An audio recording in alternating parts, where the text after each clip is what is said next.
नमस्कार, म रुद्र काफले उस्टर म्यासाचुसेट्सबाट आज चाहिँ म अलिक फरक ढङ्गले चाहिँ यो प्रसारण गरिरहेको छु। फिजिक्स इज फन, यो चाहिँ ब्रान्ड न्यू एपिसोड नम्बर 32। यो चाहिँ मैले जुमबाट चाहिँ प्रसारण गरिरहेको छु। I hope you can see. You can see me.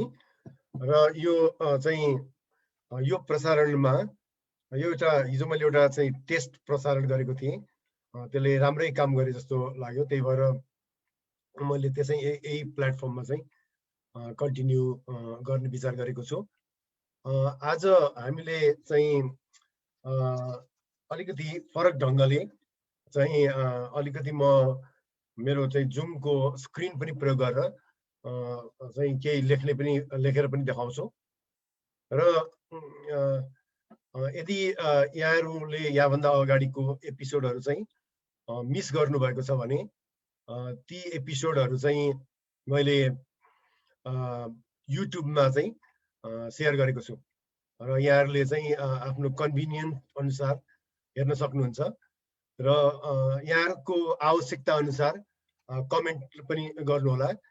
यदि भनौँ न यो भिडियोले चाहिँ मैले गरेको जुन प्रसारणले चाहिँ यहाँहरूको आवश्यकता मिट गरेको छैन अथवा यस्तो भयो हुन्थ्यो भनेर चाहिँ यहाँहरूले चाहिँ सल्लाह दिनुभयो भने म त्यसै अनुसार फ्युचर एपिसोडहरूमा चाहिँ अपडेट गर्नेछु। एउटा चाहिँ त्यहाँ एउटा कमेन्ट चाहिँ मलाई एकदमै मन पर्यो। सरले चाहिँ एकदमै राम्रो तरिकाले यो व्याख्या गरिरहनु भएको छ, यो मन पर्यो, तर स्पेसिफिक टपिक दिनुभएदेखि बेस हुन्थ्यो भनेर लेख्नु भएको रहेछ एकजना साथीले। I will pay attention to that. Thank you so much for your feedback, है त। अनि मैले लास्ट एपिसोड प्रसारण गर्दाखेरि चाहिँ मैले यहाँहरूले चाहिँ दिनुभएको फिडब्याकबाट केही क्वेसन्सहरू ल्याएको छु। Thank you so much for your feedback. र त्यो फिडब्याकमा चाहिँ हाम्रो एकजना हेम श्रेष्ठ भन्ने साथीले सरले एउटा क्वेसन सोध्नु भएको रहेछ, why we take average not exact during calculation or in theory भनेर लेख्नु भएको छ। एउटा यो एकदमै it is a deep question, एउटा महत्त्वपूर्ण क्वेसन हो। हामीले किन एभरेज लिने भन्ने क्वेसन चाहिँ एउटा महत्त्वपूर्ण क्वेसन हो। जस्तै भनौँ अब यहाँहरूलाई यो मैले यो जुन यो कोठामा बसिरहेको छु र यो कोठामा मैले एउटा हिटर बालिरहेको छु भने हिटर प्रयोग गरिरहेको छु भने त्यो हिटरको टेम्परेचर चाहिँ 900 डिग्री सेल्सियस हुनसक्छ अथवा 1000 डिग्री सेल्सियस हुनसक्छ। त्यो चाहिँ हाई टेम्परेचर हुन्छ होइन।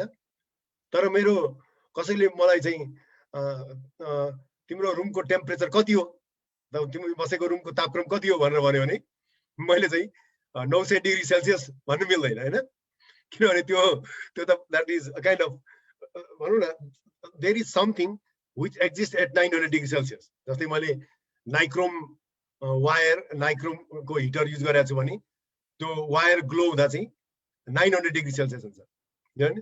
तर होल रुमको टेम्परेचरै 900 डिग्री सेल्सियस भयो भने त होइन, त्यो त आई क्यानट सर्भाइभ हियर होइन। त्यसले गर्दा हामी के भन्छौँ भने एउटा एभरेजले चाहिँ भनौँ न एउटा स्ट्याटिस्टिकल टर्म हो होइन। एभरेजले चाहिँ एउटा के देखाउँछ भन्दाखेरि एउटा भनौँ न जेनरल रिप्रेजेन्टेसन अथवा एउटा फ्याक्ट्स देखाउँछ होइन। भनौँ न एउटा जेनरल रिप्रेजेन्टेसन अफ डेटा होइन। जस्तै भनौँ न मैले एउटा बक्समा चाहिँ मैले ग्यास मोलिकुल्सहरूको चाहिँ एभरेज क्यालकुलेट गरिरहेको छु भने कुनै एउटा मोलिकुल चाहिँ वालमा ठोकिएर 0 भेलोसिटीमा होला होइन, कुनै अर्को मोलिकुल चाहिँ एकदमै हाई स्पिडमा होला होइन।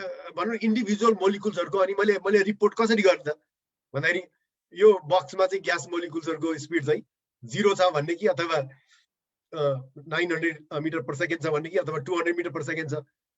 त्यसले गर्दा के गर्ने भन्दाखेरि एउटा बेस्ट रिप्रेजेन्टेसन के हो त भन्दाखेरि मैले एउटा स्ट्याब्लिस मेथडबाट त्यसको एभरेज क्यालकुलेट गरेँ। हैन अनि त्यो रिपोर्ट गर्ने त्यसै कारणले गर्दाखेरि हामीले इन जनरल हैन इन जनरल चाहिँ एभरेज चाहिँ हेर्छौं जेमा पनि हैन तर त्यो के हुनुपर्छ भन्दाखेरि it should be establish by a large number of data थुप्रै डेटाहरूले चाहिँ त्यसलाई इस्टाब्लिश गरेको हुनुपर्छ है त कहिलेकाहीँ एभरेज युज गर्दाखेरि चाहिँ त्यो चाहिँ त्यसको चाहिँ मिसयुज हुन जान्छ we need to be very careful जस्तै उदाहरणको लागि एउटा रुममा चाहिँ एउटा कोठामा चाहिँ एउटा घरमा चाहिँ एकजना हजुरआमा हुनुहुन्छ हैन 99 वर्षको र एउटा नाति अथवा नातिनी छ 1 वर्षको अब त्यो घरमा भएका मान्छेहरुको चाहिँ एभरेज उमेर औसत उमेर कति हो भनेर सोध्यो भने कति हो त 99 + 1 which is 100 डिवाइड बाइ 2 गर्दा 50 भने त्यसले कसैलाई पनि रिप्रेजेन्ट गरेन न त हजुरआमालाई रिप्रेजेन्ट गर्यो न त नातिनीलाई रिप्रेजेन्ट नातिनीलाई रिप्रेजेन्ट गर्यो हैन त्यसले गर्दाखेरि हामीले एभरेज यसको अर्थ के हो भने एउटा यसको अर्थ के हो भने हामीले चाहिँ एभरेज चाहिँ एकदमै लार्ज नम्बर अफ डेटाहरु प्रयोग गरेर हैन लार्ज नम्बर अफ डेटाहरु प्रयोग गरेर क्याल्कुलेट गरेपछि मात्रै त्यसको रिलायबिलिटी चाहिँ हाई हुन्छ त्यसैले त हामीले एभरेज प्रयोग गर्दा चाहिँ सतर्क हुनुपर्छ र त्यसको एभरेज क्याल्कुलेसन गर्नुको उद्देश्य पनि त्यही हो हैन भन्नु न हामी किन गर्छौं भन्दाखेरि रिप्रेजेन्टेसन अफ फ्याक्टलाई चाहिँ रिप्रेजेन्ट होस् भनेर चाहिँ हामी एभरेज स्ट्याटिस्टिकल एभरेज क्याल्कुलेट गर्छौं त्यो चाहिँ हाम्रो हेम श्रेष्ठ सरको प्रश्न थियो अनि अर्को एउटा प्रश्न हाम्रो जगदीश साई एकजना सर हुनुहुन्छ अथवा विद्यार्थी उहाँले के सोध्नु भएको छ भने do all substance having high energies radiate their energy as radiation भनेर सोध्नु भएको छ एउटा क्वेशन उहाँले दुईटा क्वेशन सोध्नु भएको छ यस एनी भनौँ न हामीले चाहिँ एउटा in general black body radiation भन्छौं प्ल्याङ्क्स थ्योरी म्याक्स प्ल्याङ्कले दिएको थ्योरी हैन त्यसबाट हामी क्याल्कुलेट पनि गर्न सक्छौं mathematically it is very long तर तपाईको क्वेशनको एन्सर चाहिँ any object or any substance which is at a temperature higher than 0 Kelvin will radiate हैन जस्तै म मेरो बडी भो हाम्रो बडी चाहिँ मेरो बडी चाहिँ 37 डिग्री सेल्सियस मा छ अथवा 98.6 फरेनहाइट मा भनेको मेरो बडीले रेडिएट गर्छ भन्नु न कुनै पनि अब्जेक्टले एब्जर्ब पनि गर्छ absorption as well as radiation त्यसैले एनी अब्जेक्ट कुनै पनि अब्जेक्टको कुनै पनि वस्तुको यदि टेम्परेचर चाहिँ 0 केल्भिन भन्दा हायर छ भने त्यसले चाहिँ रेडिएसन गर्छ है त रेडिएसन गर्छ अनि यो एउटा इन्ट्रेस्टिङ कुरा यहाँसँग जोडिहालौं 0 केल्भिन भनेर मैले जुन मेन्सन गरे 0 केल्भिन चाहिँ एउटा भनौं न एउटा होली ग्रेल अफ साइन्स भन्छ 0 kelvin is impossible to obtain हैन कुनै पनि हामीले लोएस्ट टेम्परेचरमा हामी 0 डिग्री सेल्सियसको कुरा गर्छौं for example that is attainable right? That is ice temperature but 0 Kelvin is not attainable temperature any object which is above 0 Kelvin will radiate अब higher temperature भयो भने radiation को amount फरक होला हैन त्यो हाम्रो जगदीश साई सरको क्वेशन अर्को क्वेशन उहाँले सोध्नु भएको छ why do we use nichrome wire in heater nichrome heater heating म यो अर्को क्लासमा अर्को एपिसोडमा चाहिँ अलिकति इलेक्ट्रिसिटीको विषयमा कुरा गर्छु तर अलिकति यो क्वेशनको एन्सर दिइहालौं भनौं न कुनै कहीं पनि इलेक्ट्रिसिटीबाट हिट प्रोड्युस गर्नको लागि के गर्नुपर्छ त भन्दाखेरि इलेक्ट्रिसिटी चाहिँ हामीले वायरबाट पास गर्नु पर्यो हैन पास गरिसकेपछि वायरमा के हुन्छ रेजिस्टेन्स भन्छौं रेजिस्टेन्स हुन्छ हैन त्यसले चाहिँ इलेक्ट्रिसिटीलाई फ्लो गर्नलाई चाहिँ के गर्छ ब्लक गर्छ है त इट टेन्ड्स टु ब्लक हैन त्यसले गर्दाखेरि हामीले हाम्रो सर्टेन मेटेरियलहरुमा के हुन्छ त्यो ब्लक गर्ने प्रपर्टी रेजिस्टेन्स चाहिँ कम हुन्छ जस्तै कपर वायरमा अथवा एल्युमिनियम वायरमा हैन अब तामाको एल्युमिनियमको चाहिँ के अरे हामी सिल्भर भन्छौं गाउँहरुमा हैन एल्युमिनियम त्यसै गरेर भनौं न गोल्ड त्यसै गरेर सिल्भर भनेको सुन चाँदी यिनीहरुमा चाहिँ लो रेजिस्टेन्स हुन्छ हैन अन द अदर ह्यान्ड हामीले जस्तै सर्टेन एलिमेन्टहरु अथवा सर्टेन भनौं न एलोइजहरु हेर्यो भने तिनीहरुको चाहिँ रेजिस्टेन्स हाई हुन्छ जस्तै नाइक्रोम चाहिँ निकल र क्रोमियम नाइक्रोम चाहिँ निकल र क्रोमियमको चाहिँ एलओए हो हैन। त्यसले गर्दा त्यसको चाहिँ रेजिस्टेन्स हाई हुन्छ। अनि त्यसले के गर्छ त हामीले त्यसलाई इलेक्ट्रिकल एनर्जी त्यहाँबाट पास गर्यो भने हैन करेन्ट फ्लो भयो भने त्यसले चाहिँ इलेक्ट्रिकल एनर्जीलाई चाहिँ हिट एनर्जीमा कन्भर्ट गर्छ हैन। त्यसै कारणले गर्दा त्यसको रेजिस्टेन्स हाई भएको कारणले गर्दा हैन। हाम्रो जगदीश साई सरको अर्को प्रश्नको उत्तर। अर्को एउटा हाम्रो विकास चौहान सरले अस्ति पनि मैले अलिकति भनेको थिएँ how to calculate average kinetic energy हैन। हामीले एभरेज क्याल्कुलेट गर्ने सिम्पल भाषामा एभरेज क्याल्कुलेट गर्ने भनेको जस्तै विभिन्न क्वान्टिटिजहरुको चाहिँ कुन कुन प्रपर्टी चाहिँ कुन क्वालिटी चाहिँ नाप्ने हो। जस्तै विभिन्न पार्टिकल्सहरु छन् भने किनेटिक एनर्जी हामीले नापिरहेको छौँ भने त्यो किनेटिक एनर्जीहरु जोड्ने र नम्बर अफ मोलिकुल्सले भाग गर्ने सिम्पल भाषामा हैन। तर स्ट्याटिस्टिकली क्याल्कुलेट गर्दाखेरि एभरेज क्याल्कुलेट गर्दा चाहिँ हामीले के गर्छौँ एउटा स्पेशल फंक्सन युज गर्छौँ हैन। त्यसलाई चाहिँ के भन्छ म्याक्सवेल बोल्ट्जम्यान डिस्ट्रिब्युसन भन्छ। जस्तै ग्यास मोलिकुल्सहरुको किनेटिक एनर्जीको एभरेज हेर्दाखेरि हामीले चाहिँ म्याक्सवेल बोल्ट्जम्यान डिस्ट्रिब्युसन फंक्सन युज गर्छौँ र त्यसलाई चाहिँ हामीले जस्तै एभरेज किनेटिक एनर्जी हेर्नु पर्यो भने हामीले के गर्नु पर्यो v स्क्वायर को एभरेज चाहियो। त्यही कारणले v स्क्वायर को एभरेज त्यसलाई v स्क्वायर लाई त्यो फंक्सनले मल्टिप्लाई गरेर त्यसलाई चाहिँ क्याल्कुलस युज गर्ने इन्टिग्रेट गर्ने हैन। मिनिमम एनर्जी मानौ 0 छ कुनै मोलिकुल्सहरुको वालमा स्ट्राइक गरिरहेछ वालमा चाहिँ रेस्टमा छ टच गरिरहेछ भने कसै कुनैको चाहिँ भेरी लार्ज हुन सक्छ इन्फिनिटी हैन भेरी लार्ज नम्बर। त्यसरी चाहिँ हामीले चाहिँ एभरेज क्याल्कुलेट गर्छौं हैन। यो briefly these are very interesting question. I would like to thank you everyone asking these questions. Please ask. म यो आजको भिडियो पनि मैले शेयर गरिसकेपछि त्यसको तलपट्टि चाहिँ यहाँहरुका क्वेशन्सहरु छन् भने चाहिँ तपाईहरुले चाहिँ गर्न सक्नुहुन्छ त्यहाँ पोस्ट गर्न सक्नुहुन्छ है त। अब म आजको टपिकमा अलिकति म यो मेरो चाहिँ स्क्रिन शेयर गर्छु र अलिअलि लेख्ने प्रयास गर्छु है त।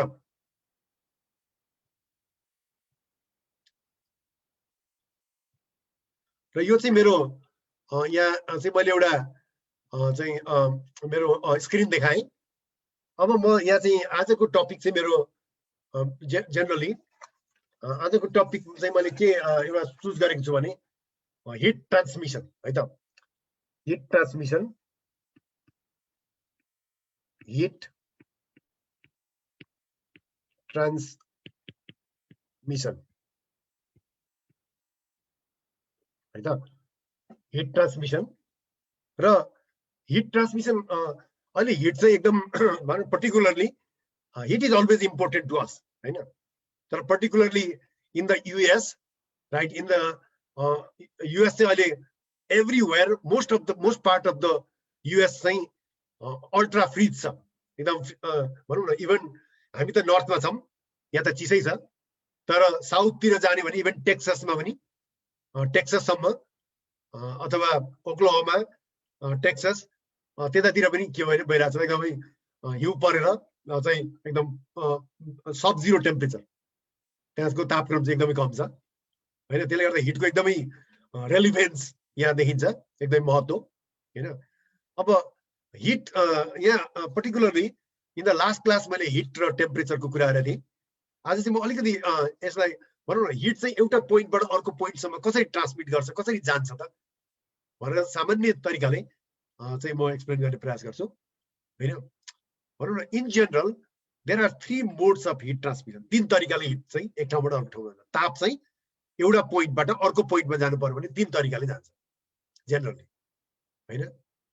तीनटै डोमिनेन्ट पनि हुन सक्छ अथवा वान अफ देम पनि डोमिनेन्ट हुन सक्छ। भनौं न 3टा तरिकाले जान्छ। तिनीलाई चाहिँ हामी के भन्छौं कन्डक्सन कन्भेक्सन र रेडिएसन हैन। हिट ट्रान्समिसन हुँदाखेरि 3टा तरिकाले एउटा चाहिँ कन्डक्सन हैन अनि अर्को चाहिँ कन्भेक्सन है अनि अर्को चाहिँ रेडिएसन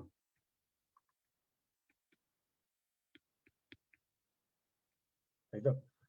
3 तरिकाले चाहिँ हिट चाहिँ एक ठाउँबाट अर्को ठाउँमा जान्छ एक ठाउँमा भन्दाखेरि हामीले के बुझ्नु पर्यो भने सोर्सबाट हैन हिटको एउटा सोर्स हुनु पर्यो हिटको सोर्स हुनु पर्यो र त्यो सोर्सबाट चाहिँ हिट बाहिर जानु पर्यो जस्तै मैले एउटा हिटर बालिरहेको छु भने त्यो हिटरबाट हिट मतिर आउनु पर्यो हैन त्यो चाहिँ तीनटा तरिकाबाट हुन सक्दो रहेछ एउटा चाहिँ कन्डक्सन अर्को कन्भेक्सन अनि रेडिएसन कन्डक्सन तिनीहरूको नेपाली नाम चाहिँ एकपल्ट भनौँ न रेडिएसन भनेकोलाई विकिरण भन्छ कन्डक्सनलाई प्रसारण नै भन्छ जस्तो लाग्छ कन्भेक्सनलाई के भन्छ हैन नेपालीको ठ्याक्क शब्द मलाई संवाहन है त सञ्चालन ओके अहिले मलाई ठ्याक्क मैले रिकल गरेँ कन्डक्सन भनेको चाहिँ सञ्चालन कन्भेक्सन भनेको चाहिँ संवाहन र रेडिएसन भनेको चाहिँ विकिरण सञ्चालन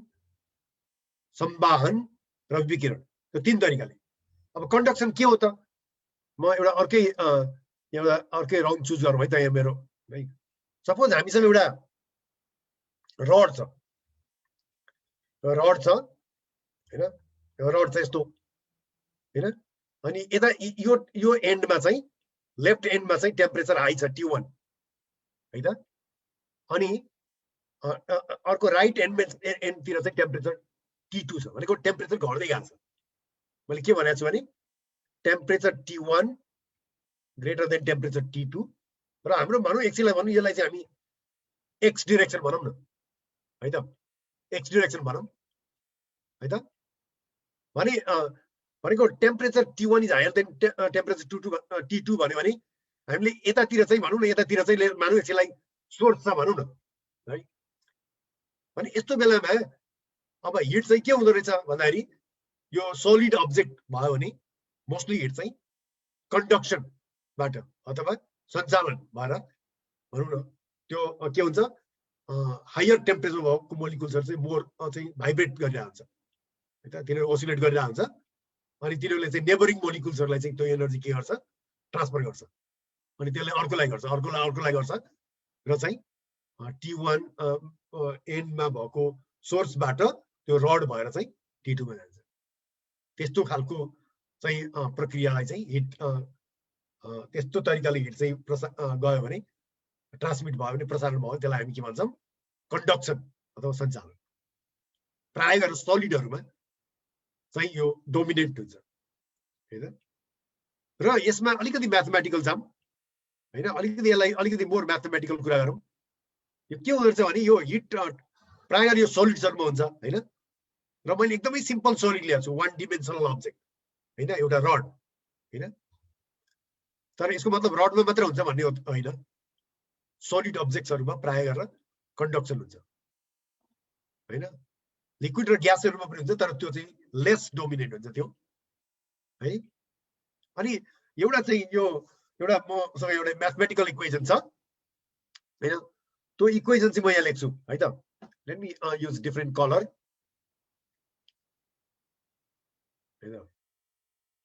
हैन त्यो इक्वेसन चाहिँ dq over dt is equal to minus है त k a हैन dt over dx मैले यहाँलाई के गर्न खोजेको भने यो म्याथमेटिक्स को इम्पोर्टेन्स फिजिक्स पढ्नको लागि फिजिक्स बुझ्नको लागि कस्तो छ त म्याथमेटिक्स को इम्पोर्टेन्स भन्नु अब यदि यहाँहरु हाई स्कुल गर्दै रहेको भाइ बहिनीहरु हुनुहुन्छ भने उहाँहरुलाई चाहिँ इन्करेज गर्नको लागि पनि उहाँहरुलाई मोटिभेट गर्नको लागि पनि मैले यो इक्वेसन लेखेको म यो इक्वेसन बुझाउँछु इक्वेसन लेखेर मात्र हुँदैन त्यसलाई बुझ्नु पर्यो त्यसले के भन्छ हैन त्यसले के भन्छ भन्दाखेरि लेफ्ट ह्यान्ड साइडमा हामीले जुन यो इक्वेसनमा लेखे dq over dt अलिकति यसलाई स्क्रोल डाउन गरौँ हैन यो मैले जुन लेफ्ट ह्यान्ड साइडमा मैले यो जुन लेखे यो dq over dt जुन लेखे त्यो भनेको चाहिँ hit transmission rate hit conduction rate dq भनेको अमाउन्ट अफ हिट हैन dt भनेको स्मल टाइम र यो ल्याङ्ग्वेज अफ क्याल्कुलस हो यो क्याल्कुलसको भाषा हो at what rate does heat transmit है त भने चाहिँ हिट भनेको एनर्जी भयो हैन टाइम भनेको एनर्जी चाहिँ जुल्समा नापिन्छ हैन अरु युनिट्सहरु पनि हुन्छ तर एसआई युनिटमा हामी जुल्समा नाप्छौँ। अनि टाइम भनेको सेकेन्ड भयो भनेपछि डिक्यू ओभर डिटी चाहिँ के युनिटमा हुने भयो त भन्दाखेरि यसको युनिट चाहिँ joule per second which is equivalent to watts है त। त्यसैले at what rate heat is flowing, hit चाहिँ कुन रेटमा फ्लो भइरहेछ भन्ने क्वान्टिटी चाहिँ त्यो लेफ्ट ह्यान्ड साइडको डिक्यू ओभर डिटी। अब दाहिनेतिर के हो त भन्दा राइट साइडमा पहिले यहाँबाट सुरु गरौँ। यो डिटी ओभर डिएक्स, डिटी भनेको चाहिँ टेम्परेचर डिफरेन्स। मैले सानो ठाउँ लिएँ भनौँ न, यो होल रडको सट्टा मैले एकदम यो स्मल डेल्टा एक्स भन्ने स्मल रिजन लिएँ होइन, र त्यहाँ चाहिँ यो बिचमा चाहिँ टेम्परेचर डिफरेन्स चाहिँ डेल्टा टी छ भनेर भने होइन, स्मल डिफरेन्स छ। र मैले क्यालकुलसको भाषा प्रयोग गरेँ भने मैले के लेख्छु, त्यो डेल्टा टी ओभर डेल्टा एक्सलाई चाहिँ म के लेख्छु, डिटी ओभर डिएक्स लेख्छु। भनेको त्यो भनेको चाहिँ त्यसलाई चाहिँ टेम्परेचर ग्रेडियन्ट भन्छ। भनेको तापक्रम चाहिँ डिस्टेन्स अनुसार कुन रेटले चेन्ज भइरहेछ भन्ने देखाउँछ। तापक्रम देब्रेतिरको हाम्रो चाहिँ अमाउन्ट अफ हिट अथवा ताप चाहिँ कुन रेटले ट्रान्समिट भइरहेछ, कुन रेटले प्रसारण भइरहेछ भन्ने देखाउँछ है त।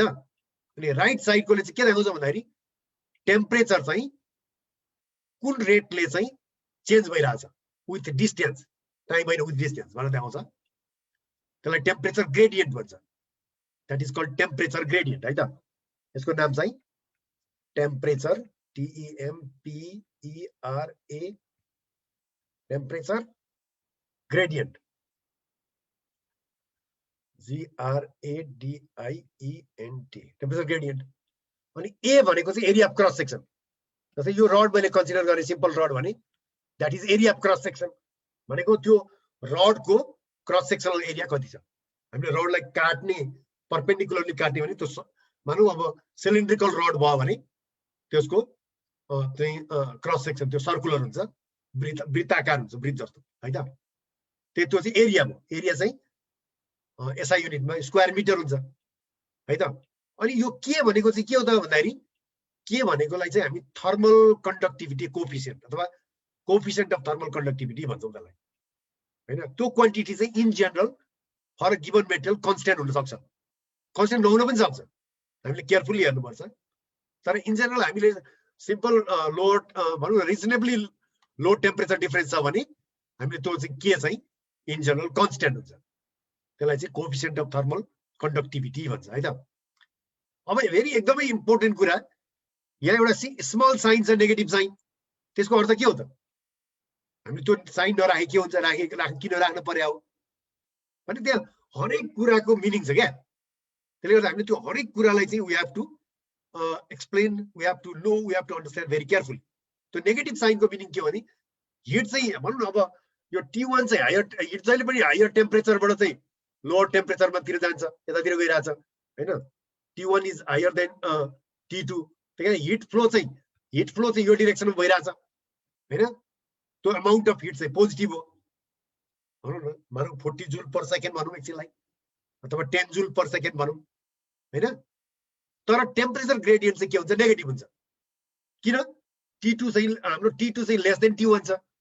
हाम्रो राइट एन्डको टेम्परेचर माइनस लेफ्ट एन्डको टेम्परेचर भनेको सानो टेम्परेचरबाट ठुलो टेम्परेचर घट्नु त के आउँछ त, नेगेटिभ साइन आउँछ। त्यही कारण त्यो नेगेटिभ साइनलाई चाहिँ ब्यालेन्स गर्न हामी यो नेगेटिभ साइन लेख्यौँ। यसको मतलब के देखाउँछ भन्दाखेरि heat is flowing to the right, temperature gradient is negative. Why? The heat always flows from higher temperature to lower temperature होइन। Area of A is the area of cross section. र यसले चाहिँ हामी क्वान्टिटेटिभली कति amount of heat calculate गर्यो त, कति amount of heat चाहिँ ट्रान्समिट भयो भने त क्यालकुलेट गर्न सक्छौँ है त। र यसरी मैले यो भनौँ न यो मैले एकदम धेरै इफोर्ट गरिरहेको थिएँ यो चाहिँ लेखेर यसरी ट्रान्समिट गर्नको लागि। मेरो एकजना मित्र हुनुहुन्छ डाक्टर रमेश ढुङ्गाना, कोलोराडोमा हुनुहुन्छ। उहाँले चाहिँ मलाई फोन गरेर हे रुद्रजी यो चाहिँ यो आइडिया चाहिँ मलाई तपाईँलाई सेयर गर्नु पर्यो भनेर भन्नुभयो। उहाँले thank you so much Rameshji है त। त्यसले गर्दाखेरि म अब यो आजको एक्टिभिटी चाहिँ भनौँ न मैले यसरी चाहिँ लेखेर गर्दाखेरि चाहिँ मोर एडभान्टेजेस होला यहाँहरूलाई। भनौँ न बुझ्न सजिलो होला भनेर मैले यो गरेको छु होइन। यहाँहरूका केही प्रश्नहरू छन् भने अथवा कमेन्टहरू छन् भने तलपट्टि लेख्नु होला। र आजको प्रसारण चाहिँ कस्तो लाग्यो यहाँलाई यो पनि चाहिँ फिडब्याक दिनु होला।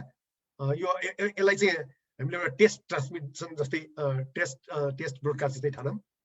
र अर्को क्लासमा म कन्टिन्यू गर्छु है त, कन्भेक्सन, रेडिएसन र म त्यही शनिबार अरू भनौँ न केही मेरो स्केड्युलमा अरू केही परेन इनकेस भनौँ न मैले प्रायोरिटी यो प्रोग्रामलाई दिन्छु डेफिनेटली।